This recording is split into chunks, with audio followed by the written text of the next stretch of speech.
And I'm going to turn it over to Elizabeth, but before I do that, I want to share just one or two big picture comments with you so you have a sense as to how the rest of the morning is going to unfold. It is our intention to wrap things up at about 11:30 this morning to allow you to have time to partner with your colleagues, with your districts, to talk implementation strategies. I also want to point out that the resources that you're hearing about today are on the VCO Week TK webpage. So all of the documents, resources that have been referenced, the PowerPoint that Whit shared with us, the PowerPoint that Elizabeth is going to be sharing, all of this is going to be posted.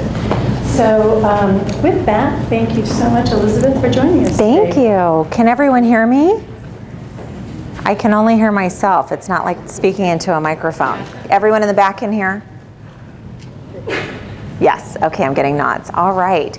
So before the break, Whit had asked you to think about how you see some of the developmental themes that he talked about being addressed in your TK program. So I'd just love to get a sense quickly around the room, if you're willing to share, around any of the components: active engagement, interactivity, concreteness, the real and relevant piece, repetition, how you see that used in your TK programs, or play and working towards mastery. Any ideas to share? Well, active, interactive, a lot of songs, videos, motion, centers, a lot of center activities for kids to be active in, interactive reading, one-to-one teaching, small group, and a lot of art instruction as well. Great, great. And I can see that filling many different slots here, not just the active, interactive. Wonderful, thank you. Other ideas? I was just looking at the active and interactive, your morning calendar, your morning routine, and kids take part in counting, and I'm sure a lot of teachers have like their patterning on their calendar, and it'd be more than that. You do like A-B pattern, and they do in their body A-B, so they get the kinesthetic visual. Yeah. And then your like your calendar cheer, and then your poems that you do for the week, and then they can hear rhymes when they're doing it, thumbs up, thumbs up, exposure to good literature, and being able to have their literature relate, so you have your I call it fun fiction and your information text, and you talk about pets, and you're reading about pets and animals, then they can do a chart and group discussion, who has this pet, and then just adding details to that. Great. Repetition, your daily routines of knowing how the centers work, and they can predict that they know where they're going to go next. Play and dramatic play. At our district, we do a theme a month, and so you do literature on the theme, and you watch a video on the theme. You do your lab strategy chart. You introduce how to use the items that are in dramatic play, and then they relate to life, like the shots we've done that clinic, and we've done a hospital. They have all the material you need. Wonderful. Lots of active learning and integrated learning. That's what we come to understand, is that children are learning every second of the day. We are with them. So how we think about instructional planning, how we lay out routines, how we think about the needs of the children, they're oftentimes met in an integrated approach using all of these ideas. So any other thoughts to share, or ideas around this? We'll get into it in just a minute here. Okay, so I'm going to move us forward by taking us back a little bit. And Whit, I think you've got my little clicker. Thank you. Great. In really kind of thinking about how we cement our long-term goals by looking at foundational aspects of how children learn and develop. And so our starting point, and now we have language, right, that tells us that the preschool learning foundations and curriculum frameworks are now a embedded piece of how we plan for children. And I'll tell you that way back when we were starting this thinking with our own professional development cadre with LA Unified, one of the most eye-opening experiences I think our teachers had, we had 36 teachers in that first cohort, one of the most amazing experiences I think they all had was diving into the preschool learning foundations and frameworks. So most of our teachers had come from the K-12 system, and one of the big pieces, big ahas for them was, where has this been all of our lives? Because many of them in their certification process didn't have a ton of child development. You know, they had their foundations, educational foundations, and certain basic coursework. But taking it from the early childhood perspective was the beginning of really realizing how we build lifelong learners and where it begins. So it was a really wonderful foundational start for our work when we began transition. It used to be transition kindergarten for us, now transitional kindergarten.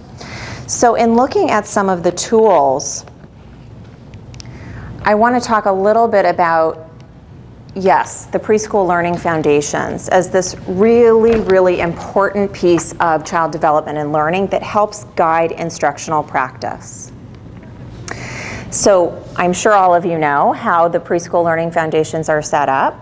And more importantly, the idea is, how do we make them relatable to what we are held accountable for in transitional kindergarten and beyond?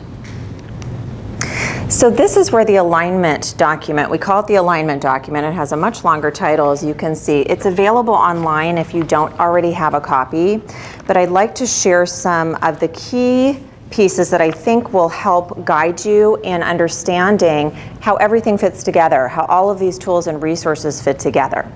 So there is an introductory page, a table, that really guides the whole process of how this alignment was created. And it starts really from left to right with the preschool learning foundations, the infant, toddler, and preschool learning foundations. And it moves across, I know it's hard to see, I'm just going to read it out loud, but it also then transitions to the California Kindergarten Content Standards and the Common Core State Standards. And we know that the Common Core State Standards for California and nationally are in language arts and in math. So very critical that when we look at our foundations, there are lots of domains of learning that are addressed in the early years that kind of drop off when we're thinking about Common Core. They drop off on the page, but they shouldn't be dropped off in the learning setting, right? So the alignment tool really allows us to see this continuum of learning that Whit described, how children learn, how they develop, what their behaviors and skills at various ages of development might look like. So the tool also, this is an example. So social emotional development, I chose this of course because it's not a Common Core standard per se, but you can see how the alignment plays out from preschool through kindergarten. So we're looking at the preschool at the left side, at the domain of self and self-awareness around the 48-month range and the 60. When you dive into the preschool learning foundations, if you start at the infant toddler piece, and you can see that laid out as well in the alignment document, you can see how development takes place over time. So just bear with me for just a second, looking left to right, when we see at around 48 months what children are typically doing around this age, they're describing their physical characteristics, behavior, and abilities positively. As they're moving and developing, getting a little bit older, they're now typically able to compare characteristics with those of others. So how they see themselves and how they see others, and display this awareness of psychological characteristics, emotions, thoughts and feelings. By the end of kindergarten, so now on the right side of the grid, we're moving into the content standards around mental health, health education, mental, emotional, social health. By the end of kindergarten, this alignment shows us that at this age range, they're able to describe characteristics that make each individual unique. So what do you notice happening left to right over time? Does anything stand out to you? Self to others. Sorry? From self to others. From self to others, great. Other ideas? Progressive skills, right? Some progressive skills. So you're seeing this progression over time of this idea of how children see themselves and in comparison to others. So the alignment document, I'm going to move forward to self-regulation, a big piece of how children learn, and by the way, how adults learn. So in self-regulation, you can see from left to right again this progression of development from about 48 months all the way to the right by the end of kindergarten. So the alignment tool really gave language in one place that allowed us to utilize and tap into the preschool learning foundations, the child development piece, and really see how it plays out as children develop and get older. So this tool became a really useful piece of guidance in terms of not only administrators understanding what this trajectory looks like and how at any given range you're going to have this in TK. You'll have it in kindergarten, you'll have it in first. Child development, you know, just because children, we say that by the end of kindergarten they need to have all of this capacity, some don't. And some may be operating around the 60-month range or the 48-month range. So this is where planning comes into place. And this is where having developmental themes, kind of benchmarks, guideposts in our mind of how children will develop with our help and with specific strategies, how we will be able to move them for where they are, help build their skills, promote their skills and capacities, and extend their learning over time. So it gave us a framework to really think about how do we intentionally plan for children. I put a third one in there too.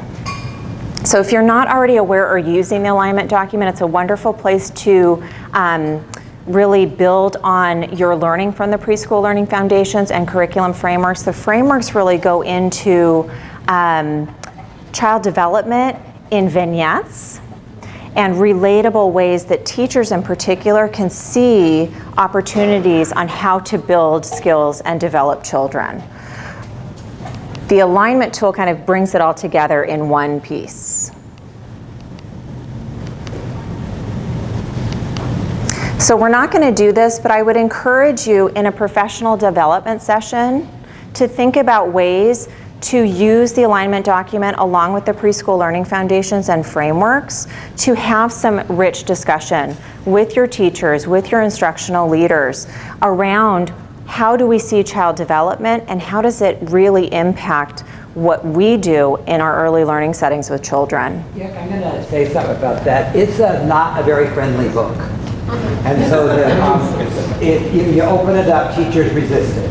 And so what we have found, I know both in Fresno and Los Angeles and around the state, it doesn't take long for someone like Elizabeth from Carrie Love to really take the time in their professional development for teachers to dig into it. After that, teachers love it. But it's one of those that you can't just give to someone. It looks kind of complicated and it's not friendly. I wish it were friendlier. So that I think to take the time, like Elizabeth's saying, and really go through this is well worth it. People love it once they figure out how to use it, but it's not like they're going to pick it up and start using it. It will not happen. Yeah. So really to take the time to do this. That's a very good point. And I also think I want to say that too, is that we tend to pile a lot of tools on the table and say, here we go, we're going to dig in, and all of a sudden we're going to have a magic plan, and we'll be, fine-tuning our instructional practice, and we're really going to dig in. And oftentimes we say that those get tabled because the reality of the situation is I have to teach children tomorrow. So when we look at these tools, they're really meant for long-term purpose. It's not this shot in the arm, I've got all these things to dig into. It's really to be thought of as an instructional and ongoing piece for professional development. And also as a guidepost to, am I on the right track? Are my teachers on the right track? So as from the administrator's perspective, it's really a wonderful piece of, are there gaps here that we're not meeting? Are there some ways that we need to be thinking about our instructional practices? Are there things and resources and tools that I could consider bringing in to help enrich the planning process for my teachers? So the role of the TK teacher and teachers in general. Developmentally appropriate classrooms are active ones in which both teachers and students are learning from one another. So as much as students are looking for guidance, we often as teachers have learned lessons in the moment with children. It's getting to know children every day in our programs.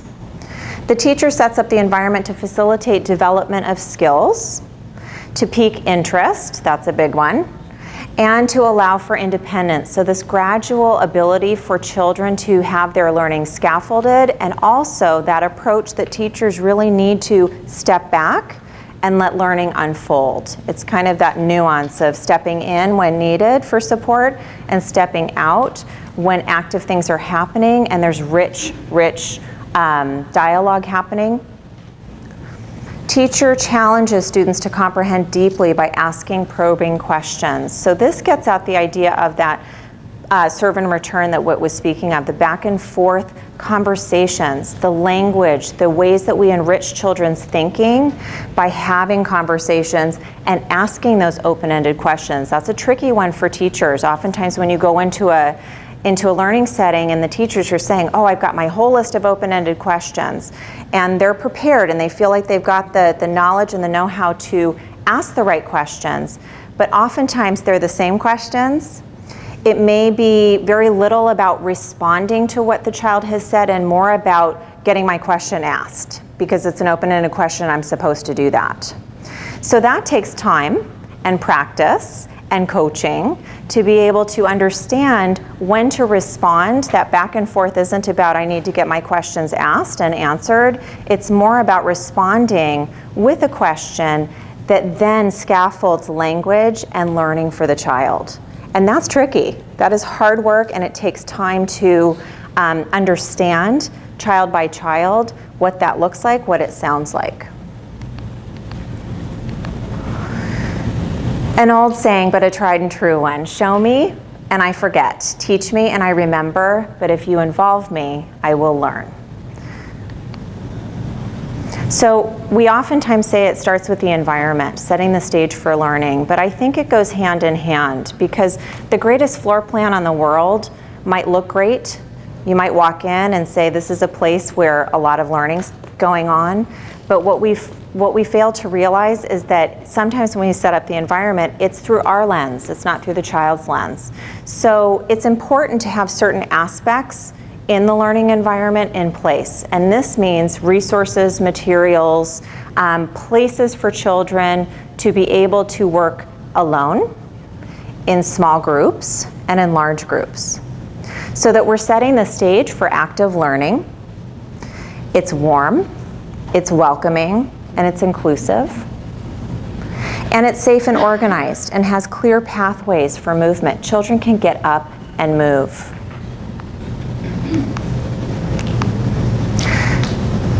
This is an environment where teachers and students learn from one another.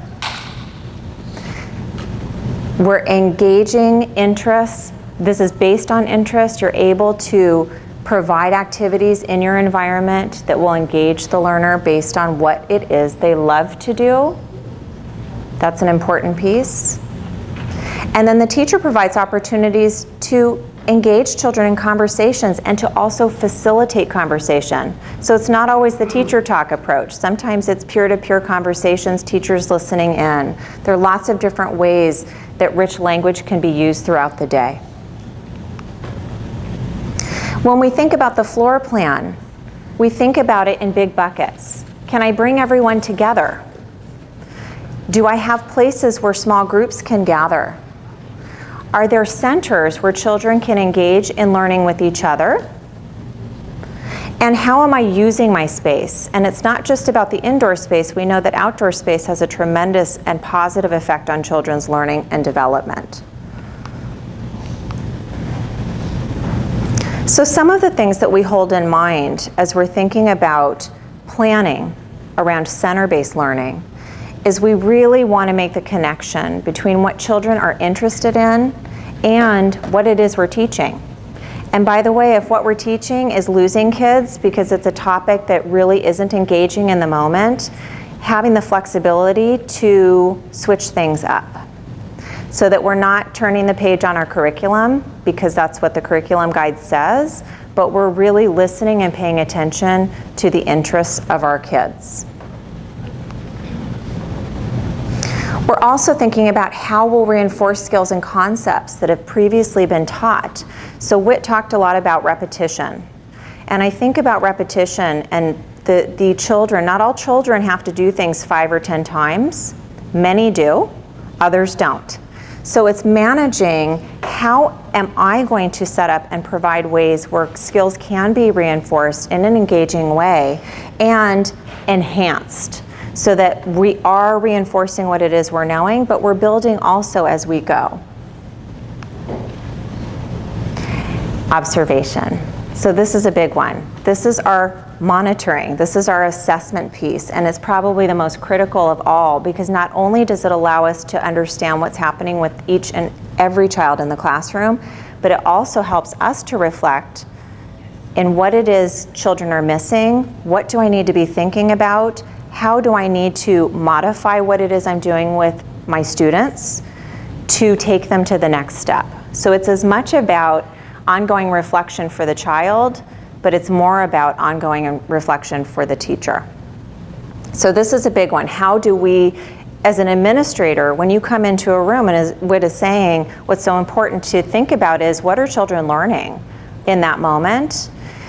It's also about building that awareness and building the awareness in the teacher, so that when you have those dialogues professionally, with your community around what is it that the child's learning, how are they accessing the learning, what's preventing them perhaps from accessing learning, you're really having this reflective dialogue, and it's about self-assessment and child assessment. So we'll talk a little bit more about the interest areas. So when we think about the way that the preschool learning foundations are designed, they're around physical development, social and emotional development, cognitive development, and language and literacy. So when we're thinking about interest areas for learning, like we talk about integrating aspects of learning throughout the day is critically important. And physical development comes up first, because we've all agreed in this room that at this age, 4-year-olds and 5-year-olds are movers. They're movers, shakers, doers, and they learn by doing most often. The social emotional component, the other thing that came up to, in my mind was the puzzles and this repetitive nature of learning, and how kids really latch onto language and activities by doing it again and again, working towards mastery. That's persistence. That's social emotional development at its very best. It's conquering something. It's building confidence. It's self-regulation to know that, okay, I have to stop. I have to, control this situation right here, right now. My teacher's here to help me to do that. There are so many aspects of social and emotional development woven in through each of the domains and in everything that children are learning and doing throughout the day. And I think about my kiddo, he'll be 18 in 2 weeks. All he wanted in kindergarten for lunch was a ham and cheese sandwich the entire year, where I thought, if I have to make one more ham and cheese sandwich, I will die. I will never have ham and cheese in this household when he's done.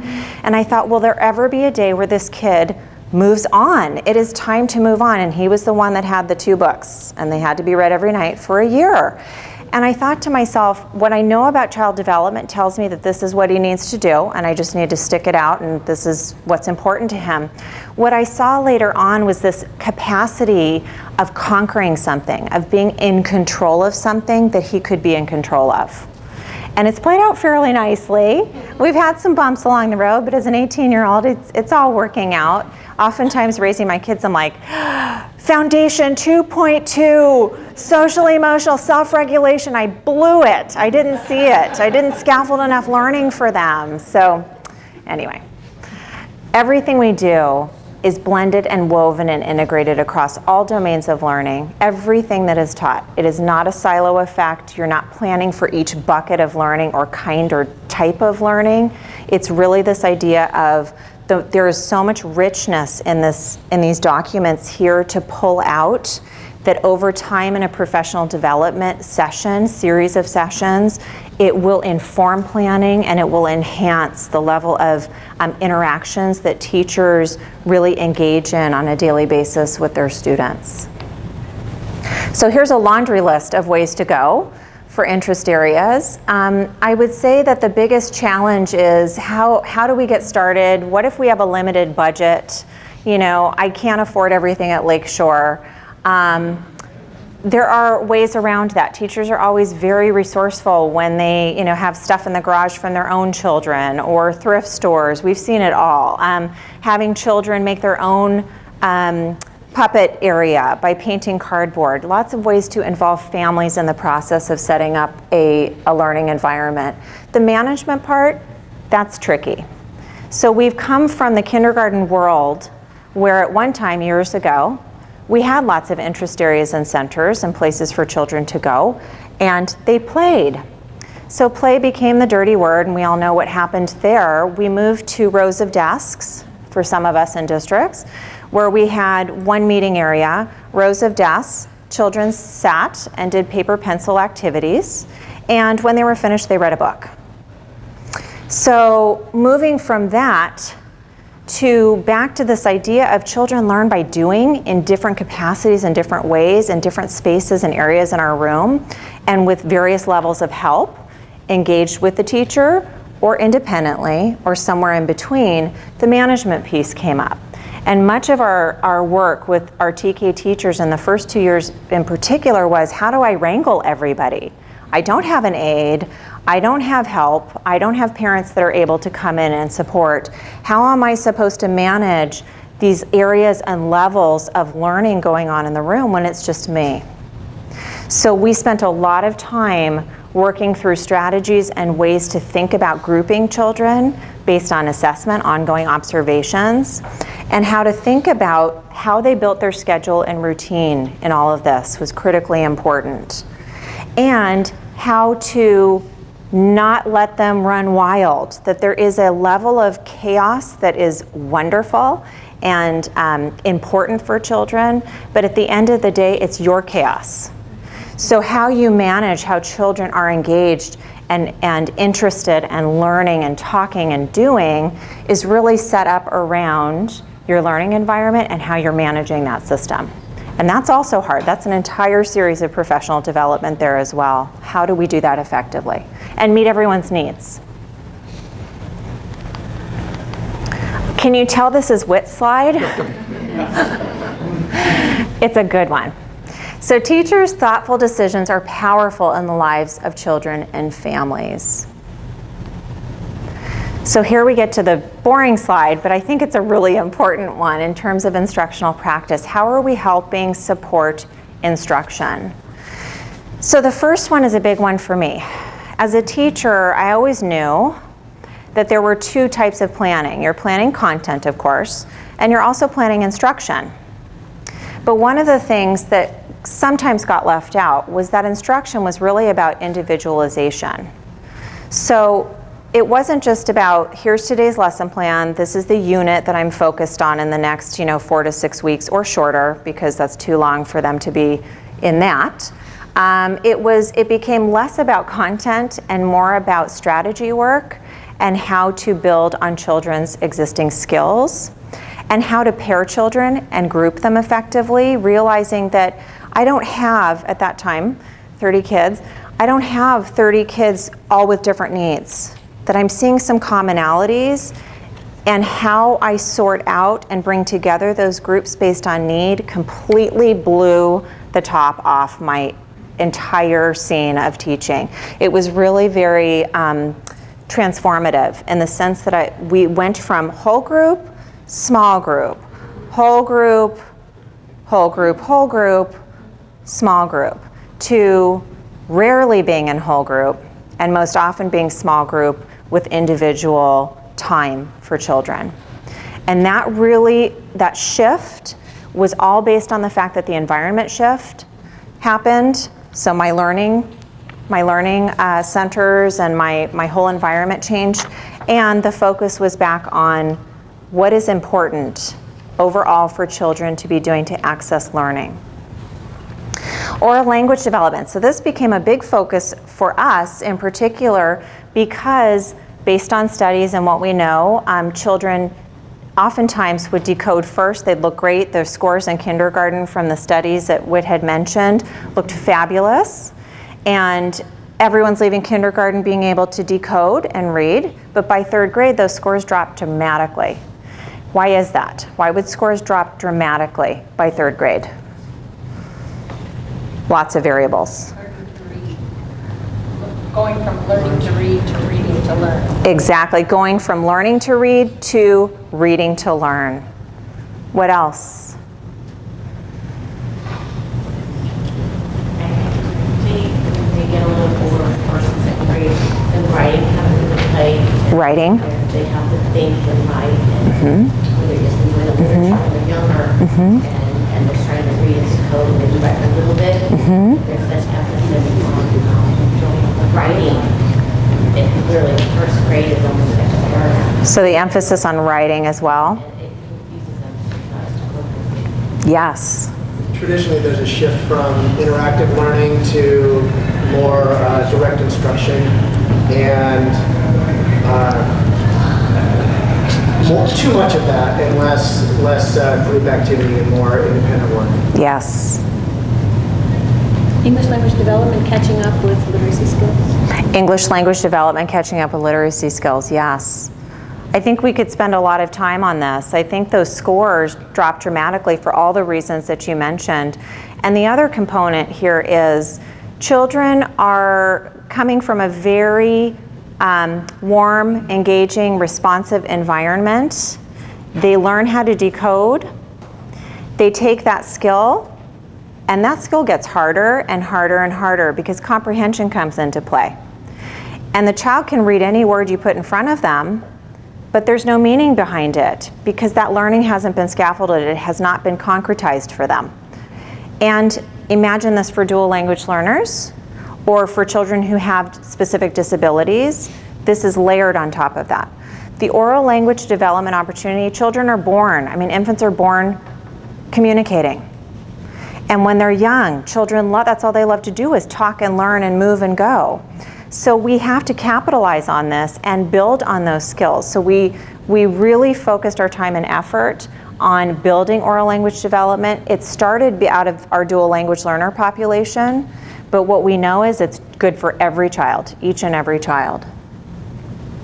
Planning intentionally, what does that mean? We say it all the time, and teachers think that they're planning intentionally, and they are. They are spending a lot of thoughtful, concerted effort in their lesson plans. But is the lesson plan more about getting the content out? Or is the planning intentionally about, here's my content, but this is how I'm going to make it work for all my kids? And then the critical piece to all of it is observing, reflecting, adjusting, and again, just as much about observing the children as that self-reflection piece in practice.